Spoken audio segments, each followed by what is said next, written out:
जय हिंद दोस्तों। भले ही आज हमने मॉडर्न सिविल इंजीनियरिंग में बुर्ज खलीफा जैसी ऊंची ऊंची इमारतें बना ली हैं, लेकिन हमारे सनातन के मंदिरों के जो टेक्नोलॉजी है उसके आसपास तो पहुंचना बहुत दूर की बात है। अरे उसके साथ तो उसकी तुलना भी नहीं की जा सकती। आपको क्या लगता है कि दुनिया की सबसे एडवांस सिविल इंजीनियरिंग कहाँ होगी? यूएसए में होगी? रशिया, चाइना, दुबई, कहाँ पर हो सकती है दुनिया की सबसे एडवांस सिविल इंजीनियरिंग?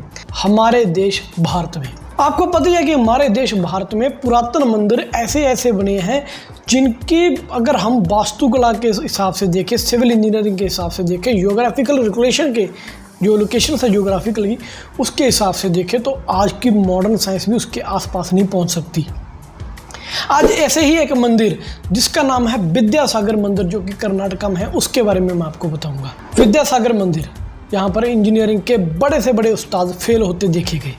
एक ऐसा आर्किटेक्चर, एक ऐसा लुभावना स्ट्रक्चर, एक ऐसी सिविल इंजीनियरिंग इन डेप्थ जो कहीं देखी सुनी नहीं होगी। अक्सर हम बिल्डिंग बनाते हैं, मोस्टली हम क्या करेंगे, उसकी लोकेशन जज करेंगे, या फिर जिनको थोड़ी बहुत ही नॉलेज है वो सूर्य की दिशा के हिसाब से बनाएंगे ताकि घर में या बिल्डिंग में, ऑफिस में रहना आसान हो। लेकिन इस मंदिर की ऐसी खासियत है कि ये मंदिर सूर्य के अकॉर्डिंग खुद ही घूम जाता है। ऐसा क्या है इस मंदिर में? अगर आप इस मंदिर के चारों ओर चक्कर लगाओगे तो इसके चारों ओर आपको दिखेंगे 12 पिलर्स, 12 पोल।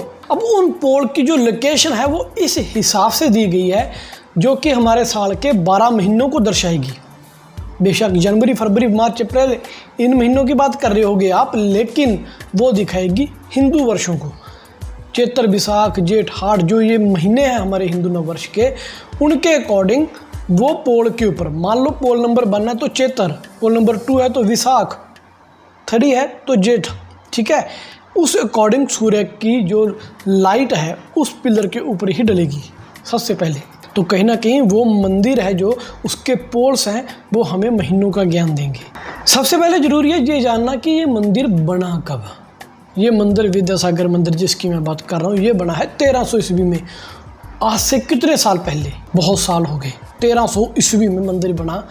और इस मंदिर में अगर मैं आपको बताऊं, 12 पिलर्स का मैंने स्टार्टिंग में आपके साथ जिक्र कर दिया, लेकिन इस मंदिर में 12 स्तंभ भी हैं और जो कि अलग अलग राशियाँ, आप कहते हैं ना मास, कर्क, कुंभ राशि, मकर राशि, जो अलग अलग 12 राशियाँ हैं उनकी जो कलाकृति है इस मंदिर के ऊपर बनी है। सूर्य की लाइट हर रोज़ अलग अलग पिलर के ऊपर डलेगी। माना यह जाता है कि जिस पिलर के ऊपर सूर्य की लाइट सबसे पहले डलेगी उस राशि के लिए वो दिन शुभ है। अब भले आप इस बात को माने या ना माने, लेकिन आपको एक बात एक्सेप्ट करनी होगी। सबसे पहले हम बात करेंगे इस मंदिर की जियोग्राफिकल लोकेशन की। कर्नाटका में बना है मंदिर, तो ये सेंट्रल कोर में आ गया इंडिया की, जो लोअर सेंट्रल अगर आप बीच से देखोगे। उसके बाद इसकी लोकेशन कुछ इस तरीके से बनाई गई है, आर्किटेक्चर इसका इस तरीके से डिज़ाइन किया गया है कि जैसे जैसे सूर्य के अकॉर्डिंग धरती घूमेगी। अब आपको पता ही होगा कि सूर्य के आसपास धरती ऐसे घूमती है, लेकिन सूर्य भी मूव करता है और धरती ऐसे अंडाकार शेप में हल्का सा घूमती है, पूरा रोटेटर नहीं घूमती।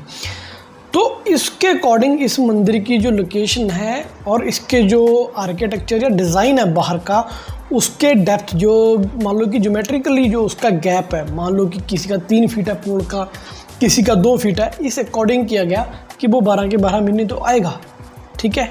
और अगर हम मंदिर के अंदर बात करेंगे, आपने कभी भी ब्रह्मा, विष्णु, महेश की तीनों मूर्तियाँ एक साथ नहीं देखी होंगी किसी भी मंदिर में। हाँ, किसी ने घर में रख रखी हो वो बात अलग है, लेकिन इस मंदिर में आपको ब्रह्मा, विष्णु, महेश के साथ साथ दुर्गा और श्री गणेश जी की मूर्तियां भी अंदर मिलेंगी।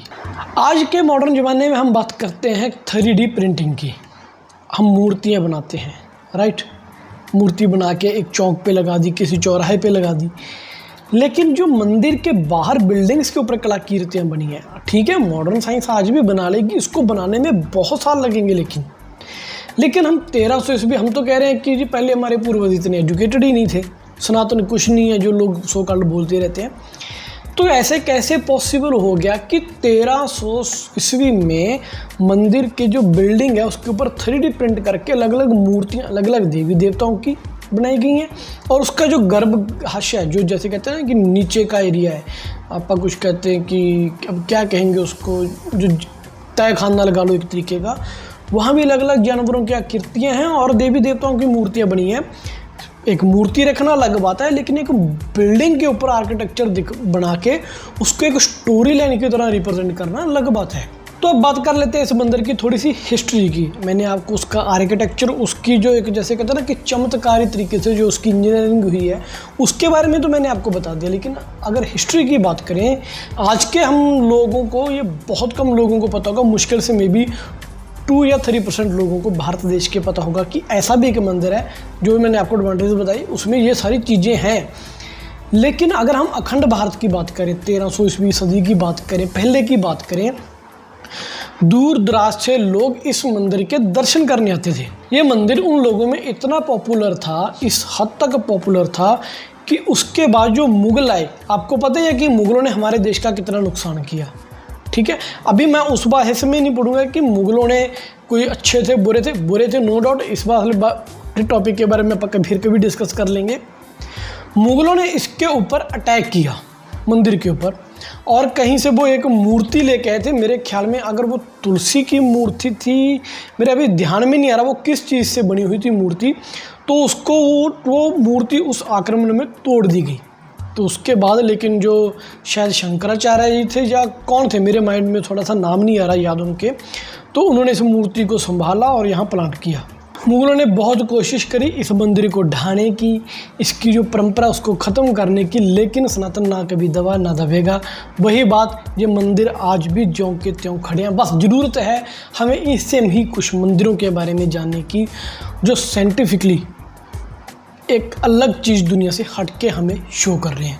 मुझे नहीं लगता कि अभी तक ऐसी कोई टेक्नोलॉजी आई हो जो the rotation of earth and the rotation of earth around sun, इसके अकॉर्डिंगली किसी बिल्डिंग को भी इस तरीके से एडजस्टमेंट करे एक ऐसे की फोकस पे कि सूर्य की लाइट अलग अलग पिलर्स पे एट अ टाइम आए और अलग अलग महीने में डले, और उसके बाद 12 स्तंभ जिनका मैंने जिक्र किया बिल्कुल एग्जैक्ट उनके ऊपर डले, ऐसी आकृतियाँ बना के डले।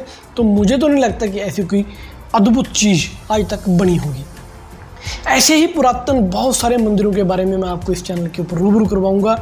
जियोपॉलिटिक्स, सनातन, एंशिएंट इंडिया यानी कि अपनी हिस्ट्री जो छुपा दी गई, और डिफेंस के लिए नए नए अपडेट्स, इनके सबसे रिलेटेड जो नए नए अपडेट्स हैं, इन सबको जानने के लिए हमारे चैनल को लाइक कीजिए, शेयर कीजिए, सब्सक्राइब कीजिए। मिलेंगे कल नई वीडियो के साथ, तब तक के लिए मुझे दीजिए इजाज़त। जय हिंद।